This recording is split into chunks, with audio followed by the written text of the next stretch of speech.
지금 우리가 최고의 디저트라고 극찬하는 브라우니, 사실은 완전한 실패작에서 시작됐다는 사실 알고 계셨나요? 근사한 케이크를 만들려던 어느 요리사의 사소한 실수 하나가 지금 전 세계가 사랑하는 디저트를 탄생시켰다는 이야기입니다. 심지어 그 요리사가 정확히 누구였는지조차 지금까지도 명확히 밝혀지지 않았습니다.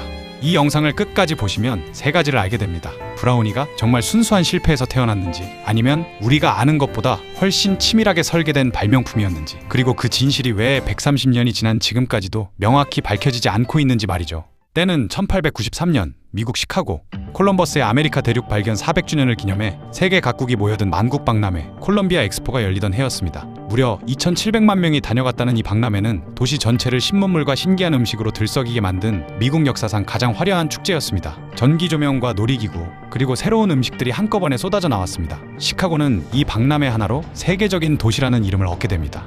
이 박람회의 중심에는 팔머하우스라는 초호화 호텔이 있었습니다.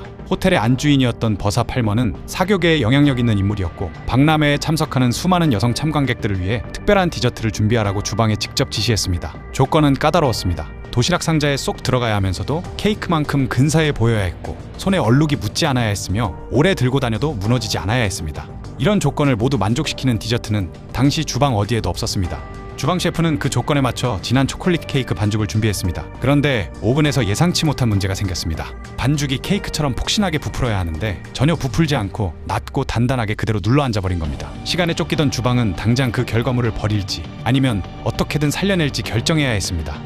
베이킹 파우더를 빠뜨린 걸까요? 아니면 처음부터 낮고 진한 디저트를 의도한 걸까요? 놀랍게도 팔머하우스 측의 공식 기록에는 이 지점이 명확히 남아있지 않습니다. 다만 확실한 건 부풀지 않은 그 반죽을 셰프가 정사각형으로 잘라낸 순간 케이크의 실패작이 아니라 완전히 새로운 종류의 디저트가 탄생했다는 사실입니다. 버리기엔 아까웠던 반죽 한 판이 오히려 그날 박람회에 가장 인기 있는 상품이 된 셈입니다. 지금까지도 요리 역사가들 사이에서 이 부분은 뜨거운 논쟁거리로 남아있습니다. 납작하고 촉촉한 그 조각은 일반 케이크보다 훨씬 진하고 밀도 있었고, 포크 없이 손으로 집어먹기에도 편했습니다. 상자 도시락에도 딱 맞아떨어졌죠. 팔머하우스는 이 우연한 결과물에 잘게 다진 호두와 달콤한 살구 글레이즈까지 더해 정식 디저트 메뉴로 당당히 올렸습니다.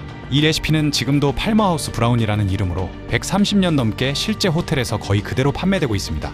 그런데 여기서 이상한 게 하나 있습니다. 사실 브라운이라는 단어 자체는 팔머하우스 이야기보다 먼저 1892년에 출간된 한 요리책에도 이미 등장합니다. 그렇다면 팔머하우스가 브라운이라는 디저트를 세상에서 처음 만든 게 아니라 이미 어딘가에 존재하던 이름과 형태를 가장 화려하고 상징적인 스토리로 완성시켰을 가능성이 큰 겁니다. 실패담은 어쩌면 실제 실수라기보다 아주 훌륭한 마케팅이었을지도 모릅니다. 실제로 요리책마다 브라우니의 최초 등장 시점과 지역이 조금씩 다르게 기록돼 있습니다. 어느 쪽이 진짜 기원이든 20세기 초로 접어들면서 미국 가정 요리책에는 브라우니 레시피가 무서운 속도로 퍼져나가기 시작했습니다. 실패든 발명이든 상관없이 사람들은 이미 그 진하고 촉촉한 맛에 완전히 설득당한 뒤였으니까요. 1906년에는 브라운이라는 이름이 처음으로 대형 요리책에 정식으로 실렸고, 이후 브라우니는 곧 미국을 대표하는 국민 디저트 자리에 확고히 올랐습니다. 대공황을 거치며 값싼 재료로도 만들 수 있다는 점 역시 인기에 크게 한몫했습니다. 지금 우리가 마트에서 무심코 집어드는 브라우니 믹스 한 박스, 카페 진열대에 놓인 브라우니 한 조각도 결국 그 130년 전 논란 많은 반죽에서부터 이어져 온 결과물입니다.